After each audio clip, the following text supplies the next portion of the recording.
오늘 표저에 보시면 아삽의 시 인도자를 따라 깃딧에 맞춘 노래 이렇게 되어 있습니다. 깃딧. 학자들은 추측하기를 이 깃딧이라고 하는 단어가 포도주 틀을 의미한다고 보고 있습니다. 그러니까 포도주를 수확한 후에 기쁨과 감사함으로 불렀던 노래가 깃딧에 맞춘 노래인 거죠.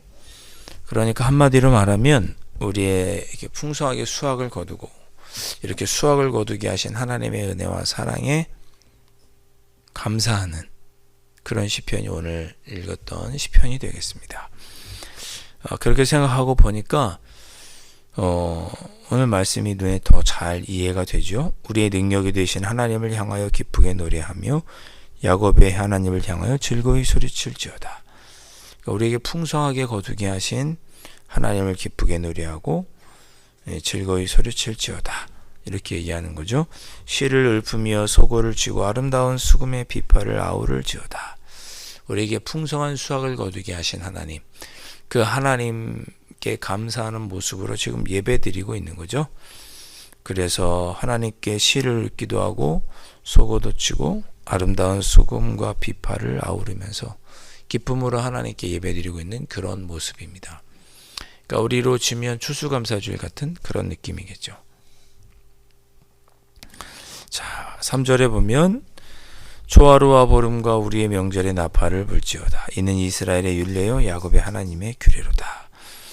자, 명절의 나팔을 불지어다 그랬습니다. 우리도 절기가 있지만 이스라엘도 절기가 있죠. 근데 이스라엘의 절기는 다 신앙과 관련이 되어 있습니다.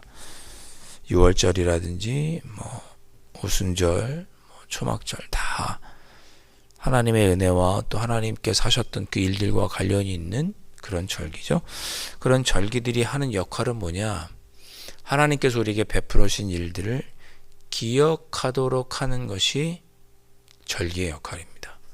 그러니까 우리도 부활주일이 되면 주님께서 우리를 위해서 죽으시고 부활하신 것을 기억하는 거지 않습니까?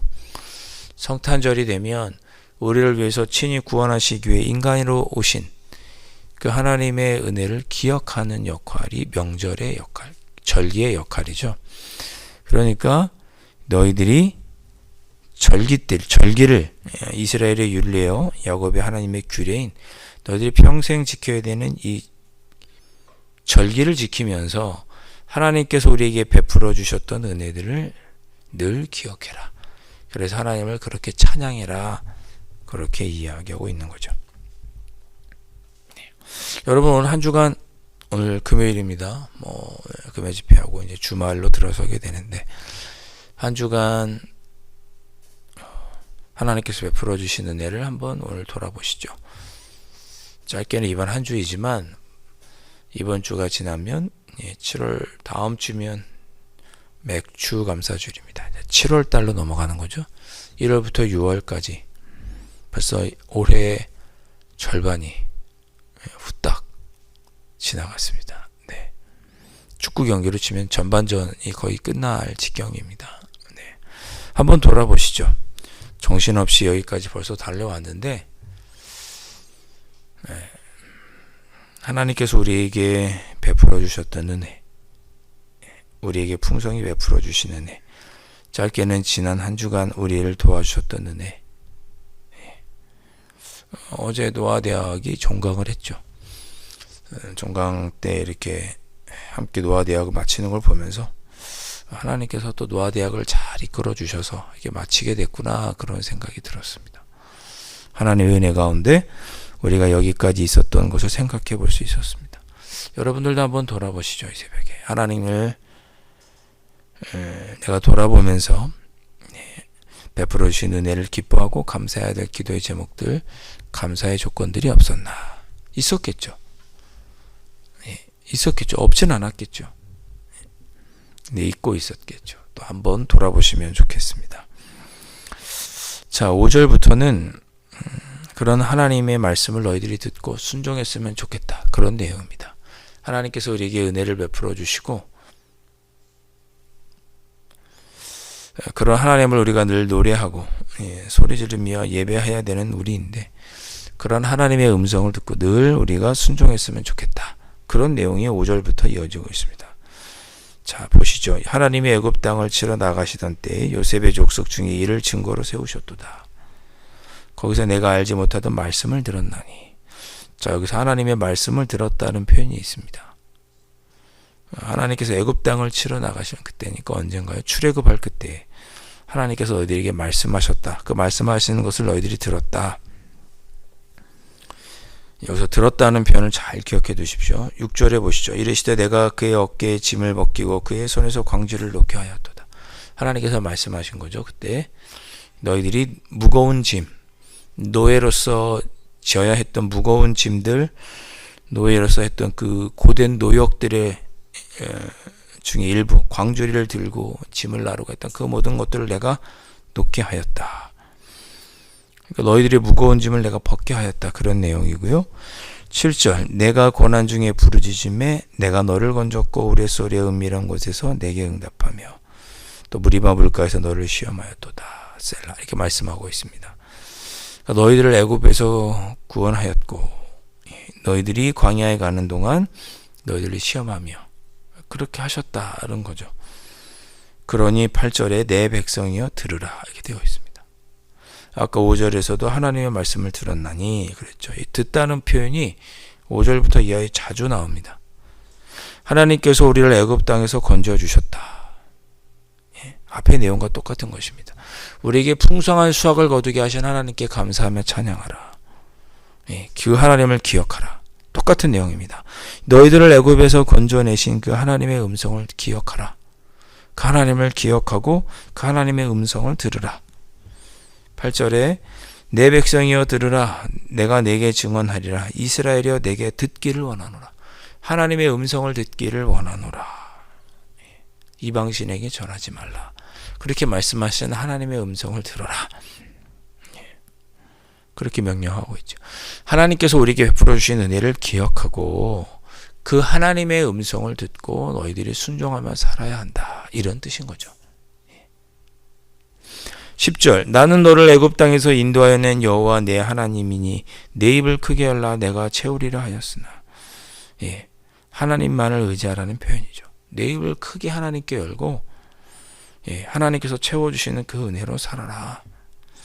11절 내 백성이 내 소리를 듣지 아니하며 하나님의 음성을 듣고 순종하며 살아야 되는데 하나님은 우리가 하나님의 음성을 듣고 순종하며 살기 원하시는데 내 백성이 내 소리를 듣지 아니하며 이스라엘이 나를 원하지 아니하였도다.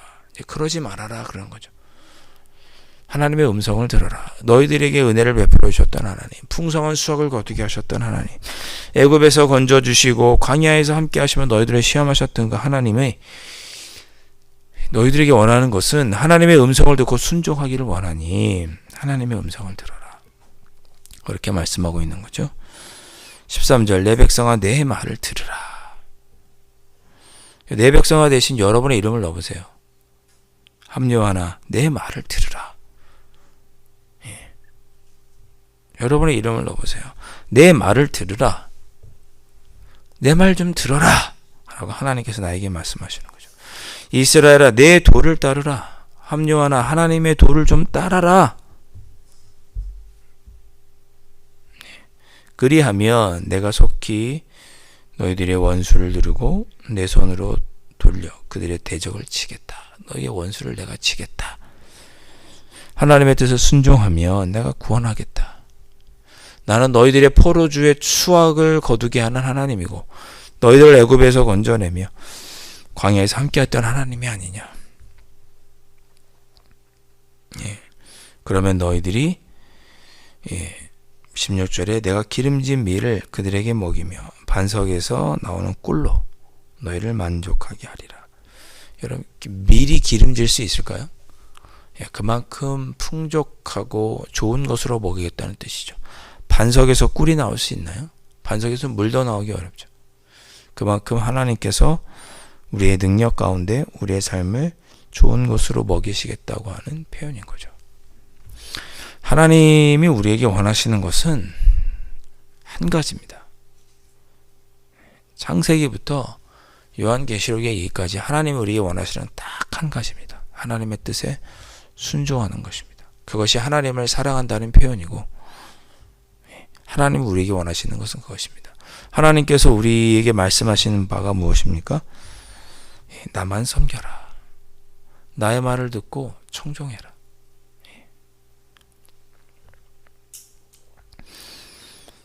오늘 이 새벽에 우리가 기도할 때 지난 한 주간, 길게는 우리가 지난 6개월 동안 우리에게 베풀어 주셨던 은혜를 생각하시면서 감사하시고, 또 그 은혜를 베풀어 주신 하나님만, 그 하나님의 음성을 듣고 그 하나님만 섬기며 순종하며 살겠습니다. 이렇게 새벽에 다짐해 보시면서 기도하시면 좋겠습니다. 한 목사님께서 이런 이야기를 하셨습니다. 하나님 없이 성공하는 것은 모래 위에 지은 성과 같습니다. 하나님 없이 성공하는 것은 모래 위에 지은 성과 같습니다. 그렇게 말했어요. 하나님 없는 지성은 머리를 아프게 합니다. 우리의 머리를 아프게 합니다. 하나님 없는 이념은 어떤 이념이 되었든 세상을 혼란하게 합니다. 하나님을 무시하는 문명이, 하나님을 무시하는 이 시대의 문명이 바로 탕자의 문명입니다. 하나님 없는 인간의 공적은 십자가를 대적합니다. 그렇죠. 하나님 없는 공적은 교만해져서 십자가를 대적하죠. 하나님 없이 경제가 성장한 것을 부러워해서는 안 됩니다. 오늘날에 부족한 것이 없죠. 부족해서 문제가 되는 것은 없죠. 하나님이 없기 때문에 문제가 되는 것입니다. 여러분의 삶도 한번 돌아보시죠. 하나님께서 우리의 삶에 풍요롭게 하시고 우리를 지혜롭게 하시고, 여러 가지 이념도 주시고 여러 가지 문명도 주시고 여러 가지 것을 이루게 하셨고 경제적인 것도 주셨습니다. 그런데 우리가 정작 힘든 것은 그런 것이 부족해서인가, 아니면 하나님이 없이 행했기 때문인가? 하나님께서 우리에게 원하시는 것은 하나님이 있는 삶을 살아고 하나님의 뜻에 순종하며 하나님의 음성을 듣고 순종하면서 하나님을 존중하는 삶을 살 것을 우리에게 요구하십니다. 지난 6개월 동안 나는 어떤 모습으로 살았나 돌아보시고, 하나님 지난 6개월 동안 베풀어 주신 은혜에 감사하고 그 하나님의 뜻대로 더욱 순종하면서 남은 하반기도 살아가는 나의 삶이 되게 해 주옵소서. 이 새벽에 그렇게 기도하실 수 있기를 주님의 이름으로 축복합니다. 기도하겠습니다. 하나님, 오늘 주신 귀한 말씀을 저의 마음에 새깁니다. 하나님은 우리에게 은혜를 베풀어 주셔서 풍성하게 거두게 하시고 우리를 선한 길로 인도하여 주시는 하나님이십니다. 베풀어 주셨던 은혜, 지난 6개월 동안 베풀어 주셨던 은혜를 돌아보며 감사할 수 있는 저희들이 될 수 있도록 성령 하나님 인도하여 주옵소서. 그뿐만 아니고 그 하나님께서 우리에게 원하시는 것은 하나님의 뜻을 알아 음성을 듣고 하나님의 뜻에 순종하며 살기를 하나님께서 원하시오니, 내가 지난 6개월 동안 얼마나 그 하나님의 뜻에 순종하며 살았는지 돌아보고 회개할 것은 회개하고 남은 하반기는 하나님의 뜻에 순종하며 살겠습니다. 이 새벽에 그렇게 다짐할 수 있도록 성령 하나님 인도하여 주옵소서. 귀하신 예수 그리스도의 이름으로 간절히 기도하옵나이다. 아멘. 하늘에 계신 우리 아버지, 아버지의 이름을 거룩하게 하시며 아버지의 나라가 오게 하시며 아버지의 뜻이 하늘에서와 같이 땅에서도 이루어지게 하소서. 오늘 우리에게 일용할 양식을 주시고 우리가 우리에게 잘못한 사람을 용서하여 준 것 같이 우리 죄를 용서하여 주시고 우리를 시험에 빠지지 않게 하시고 악에서 구하소서. 나라와 권능과 영광이 영원히 아버지의 것입니다. 아멘.